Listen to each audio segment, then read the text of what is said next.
pergunta, sim, pelo que eu considero mais, não sei se polêmico, mas mais relevante para a tese, e isso traz muito questionamento por parte dos acionistas, né? Vamos lá. A empresa, a Taesa hoje, supondo assim, todas as demais variáveis constantes, até 2030, 2031, ela tem um bom pedaço das suas concessões vencendo, né? Então, quando chegar ali em 2030, 2031, essa receita ela sai da empresa. Então, sim, mais uma vez, deixando tudo constante, né? Supondo que vocês não estivessem tomando nenhuma medida contra isso. Como a empresa tem observado esse processo e quais são as estratégias que a empresa quer fazer, seja para manter essa receita, para fazer com que ela não perca esse pedaço que é importante, esse pedaço de receita que é importante para o negócio da empresa? Tá. Bom, excelente pergunta para começar. Você começou com uma já bem, porque eu acho bem que a atenção das pessoas vai caindo ao longo então eu procuro já o que mais relevante. Não, olha, essa pergunta ela tem questões da companhia, tem questões da estrutura do setor também, né?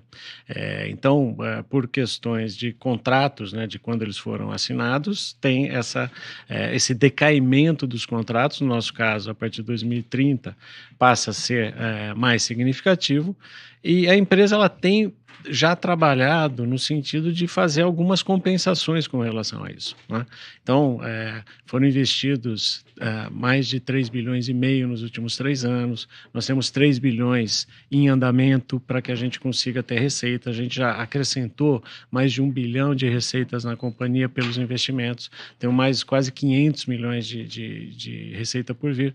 Então, a companhia está trabalhando para que a gente tenha uma certa compensação. Agora, tem questões do setor, né, que fazem com que tenha algumas dúvidas com relação a qual o nível de receita olhando mais para frente e quais as condições que a gente vai poder explorar um pouco mais para frente, quais as condições que a gente vai poder manter receita ou manter contratos, seja através de relicitação, seja através de postergação do contrato. Então, são questões que a gente ainda não consegue informar porque está em fase de discussão essa questão regulatória. Mas o que eu acho que o mercado tem visto, né, a empresa tem sido uma boa pagadora de dividendo e está conseguindo conjugar com o crescimento. A gente investiu, acho que o ano passado foi o ano de maior investimento na história da companhia, né? E a gente tem investido, como eu falei, nos últimos 3 anos aí, um volume bastante considerável, pensando no futuro. Eu sei que vai ter uma pergunta relacionada a dividendos também, mas até essa questão está relacionada com o futuro da companhia. A gente também tomou algumas medidas pensando em ter uma posição bastante saudável para que a gente consiga executar esse crescimento que a companhia precisa ter para os próximos anos. Só para complementar também nessa linha do PEC, o histórico nosso dos leilões tem sido bem sucedido, né? Como o PEC falou, são quase 500 milhões de reais. Quer dizer, os leilões onde a gente participou efetivamente, nós ganhamos alguns principais lotes e alguns onde a gente não levou, a gente estava ali bem competitivo. Então, acho que isso mostra um pouco da nossa ideia de que realmente o leilão é uma via importante de crescimento que a gente vai continuar atuando olhando para frente.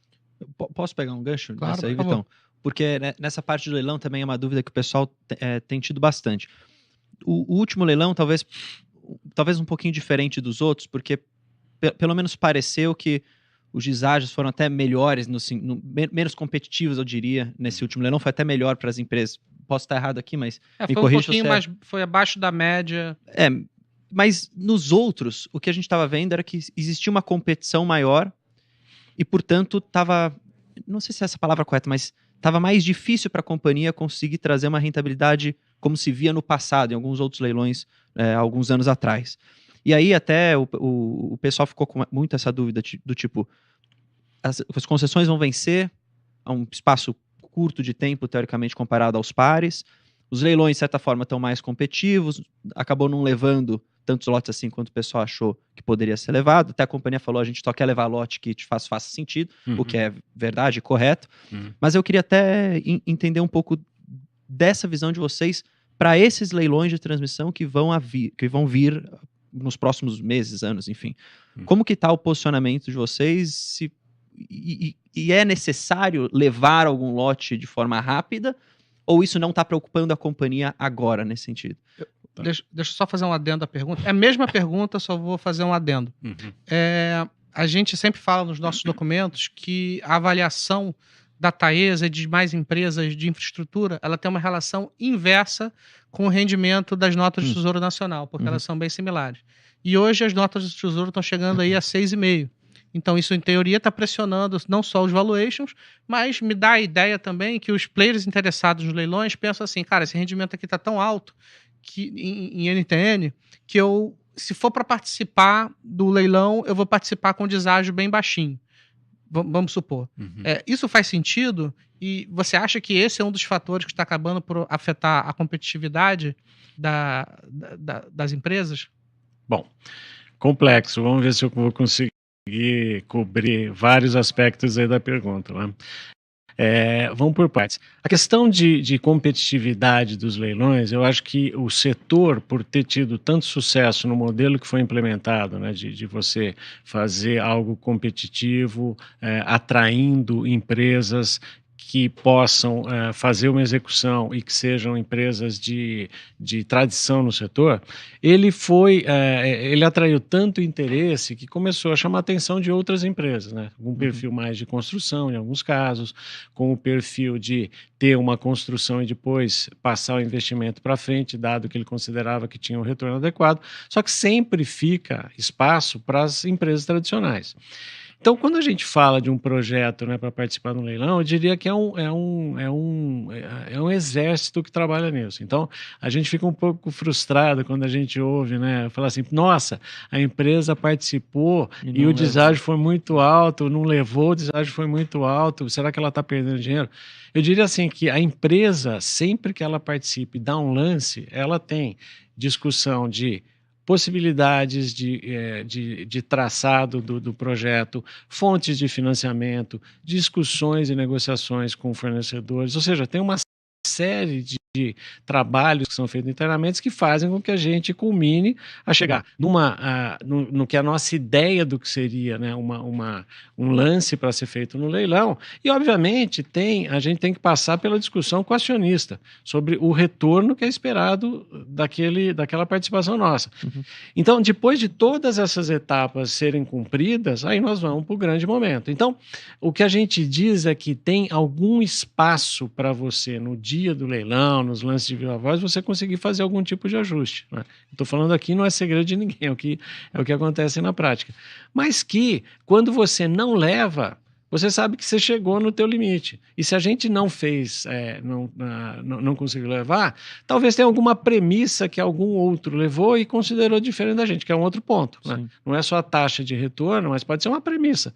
Ele considera que tem uma questão ambiental que é mais fácil de lidar, a gente pode considerar que é mais difícil ou vice-versa. Então, aí você vai ter percepções diferentes traduzidas na proposta que está sendo bancada no leilão. Então, essa é uma questão que, para nós, a gente continua com um time sempre dedicado, sempre olhando, a gente sempre faz o pós-mortem dos leilões, ganhando ou não ganhando, para a gente entender o que aconteceu. Aconteceu isso no passado. Eu acho que esse último leilão, Bruno, foi também essa questão de competitividade teve a ver também com o número de participantes, algumas empresas mais tradicionais que acabaram não participando.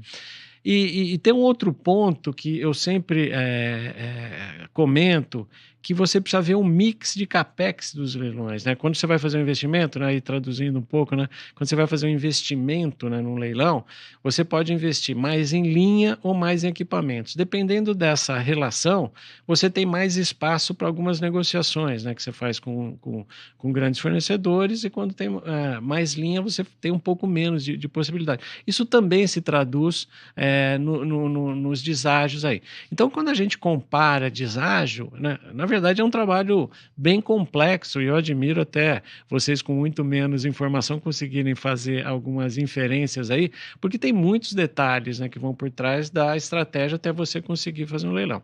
Mas eu estou falando tudo isso para dizer que é uma rota que a gente entende que ainda vai ser muito usada para o crescimento da companhia. Eu acho que a Taesa precisa participar e vai continuar participando dos leilões. Tem essa questão, né, dos dividendos que a gente tomou uma posição para esse ano, visando também a gente ter uma competitividade, ter custo de capital interessante para a gente conseguir participando. Então, assim, a gente não vê leilão como uma terra de ninguém que teve uma sangria. Muitas vezes acontece até nos lances de viva voz. Mas a gente vê como algo competitivo que tem trazido muito resultado para as empresas e para o setor como um todo, com o desenvolvimento e todo o crescimento que a gente tem conseguido ver ser realizado.